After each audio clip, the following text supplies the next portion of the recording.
Assalamualaikum warahmatullahi wabarakatuh. Bismillah walhamdulillah. Wassalatu wassalamu ala rasulillah wa ala alihi wa ashabihi wa mawalah. Asyhadu an la ilaha illallah wahdahu la syarikalah wa asyhadu anna Muhammadan abduhu wa rasuluhu la nabiyya ba'dah. Pemirsa Tarunamu TV rahimakumullah. Marilah kita bersyukur pada Allah Subhanahu wa Ta'ala yang telah memberikan kepada kita nikmat rahmat serta hidayahnya, sehingga pada kesempatan kali ini kita bisa bermuajahah, bertatap muka pada kajian Tarunamu TV ini.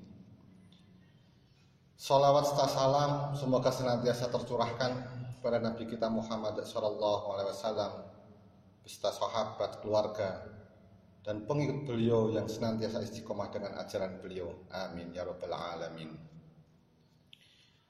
Pemirsa Tarunamu TV rahimakumullah, pada kesempatan yang penuh barokah ini, yang penuh maghfirah ini, penuh rahmat ini, pada bulan Ramadan 1442 Hijriah, kita memohon kepada Allah Subhanahu wa Ta'ala agar Allah Subhanahu wa Ta'ala selalu menguatkan kita dalam ibadah kita di bulan suci Ramadan ini. Kita setiap hari setidaknya 17 kali mengucapkan, selalu mohon kepada Allah, Iyyaka na'budu wa iyyaka nasta'in. Hanya kepada Engkau lah ya Allah saya beribadah, dan hanya kepada Engkau ya Allah kami mohon pertolongan. Pertolongan kepada Allah agar kita selalu mentauhidkan kepada Allah. Minta pertolongan kepada Allah agar kita selalu bisa beribadah maksimal kepada Allah Subhanahu wa Ta'ala.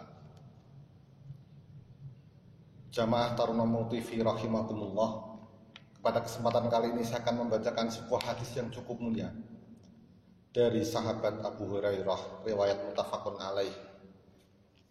An Abi Hurairah radhiyallahu anhu, dari Abi Hurairah radhiyallahu anhu, anin Nabi sallallahu alaihi wasallam qala, dari Nabi sallallahu alaihi wasallam bersabda, sab'atun yudhilluhumullah, ada 7 golongan yang akan diberi naungan oleh Allah Subhanahu wa Ta'ala, fi dhillihi, dengan naungannya Allah Subhanahu wa Ta'ala, yauma la dhilla illa dhilluhu, pada suatu hari yang tidak ada naungan kecuali naungannya Allah Subhanahu wa Ta'ala, yaitu yaumul qiyamah. Tidak ada yang bisa memberi pertolongan kecuali pertolongannya Allah Subhanahu wa Ta'ala. Tidak ada yang bisa memberi perlindungan kecuali perlindungannya dari Allah Subhanahu wa Ta'ala. Ada 7 golongan yang disebutkan dalam hadis ini. Yang pertama adalah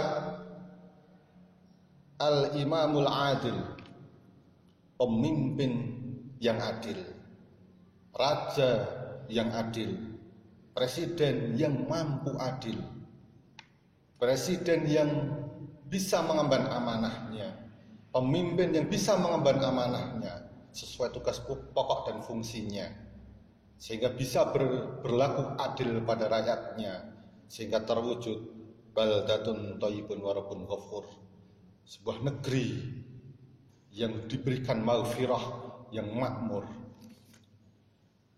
Yang kedua adalah dalam hadis ini diterangkan yang akan dapat naungan dari Allah Subhanahu wa Ta'ala, wasyabun nasya'a bi ibadatillah, seorang pemuda yang tumbuh taat kepada Allah Subhanahu wa Ta'ala.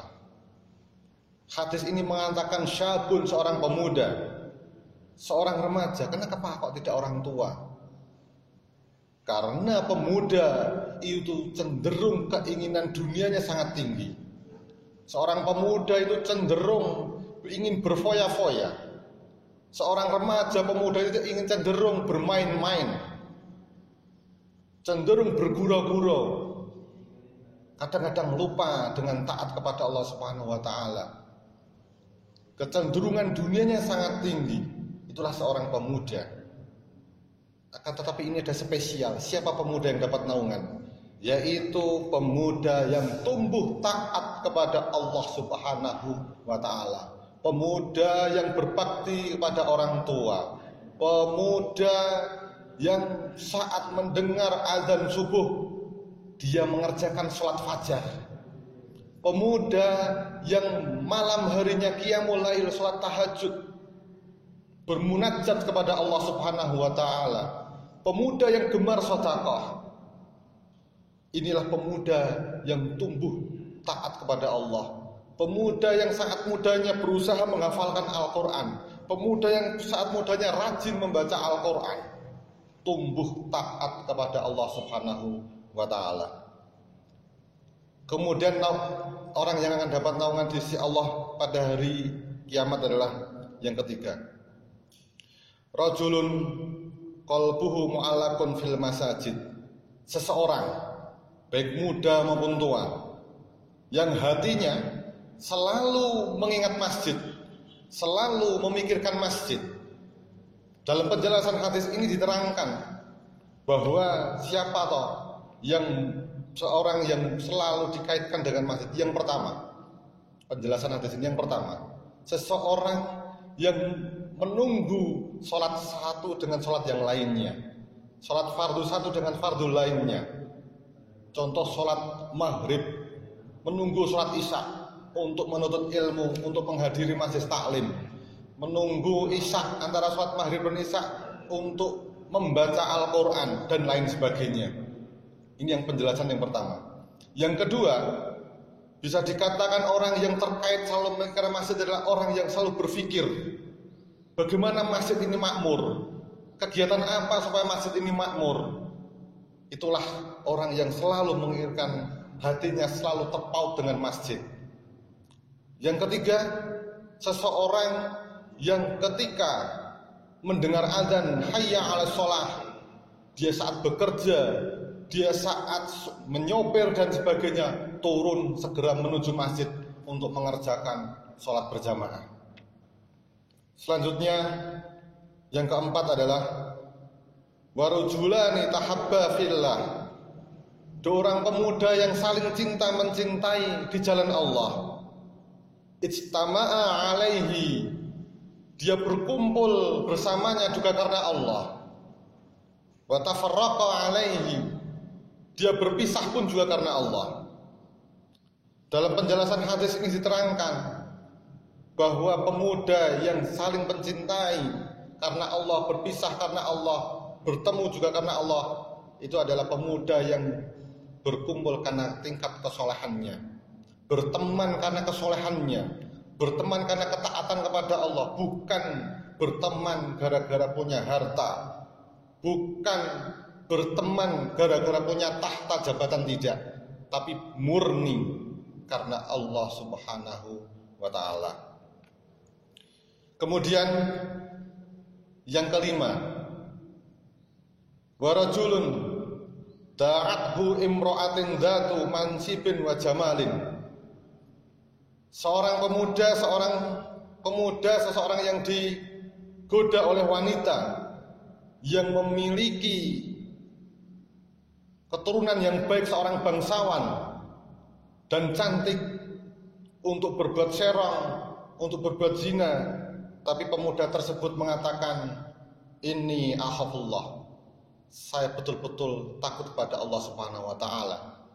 Seperti kisahnya Nabi Yusuf alaihi salam yang digoda oleh permaisuri raja. Nabi Yusuf mengatakan, ini akhafullah, sehingga bisa menolak dan tidak mau untuk diajak serong oleh wanita tersebut. Kemudian yang keenam, warajulun tasaddaqa bi shadaqatin.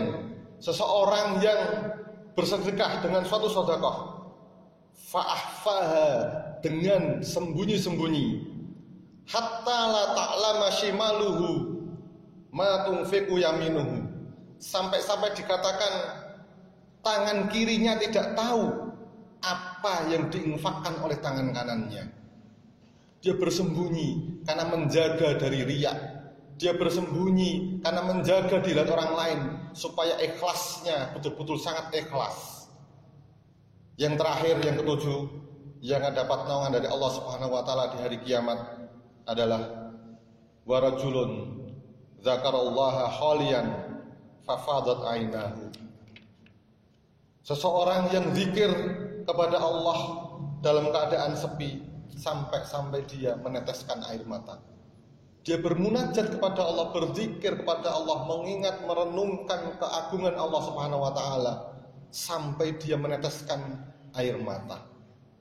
Ini 7 golongan yang semoga kita bisa melakukan ini, yang kita bisa mengambil faedah ini juga, sehingga kita berharap di hari kiamat kelak kita dapat naungan dari Allah Subhanahu wa taala, yang mana pada waktu itu tidak ada naungan selain naungannya Allah Subhanahu wa taala. Demikian, semoga bermanfaat. Semoga kita bisa mengambil faidah. Billahi fisabil haq fastabiqul khairat. Barakallahu fikum. Wassalamualaikum warahmatullahi wabarakatuh.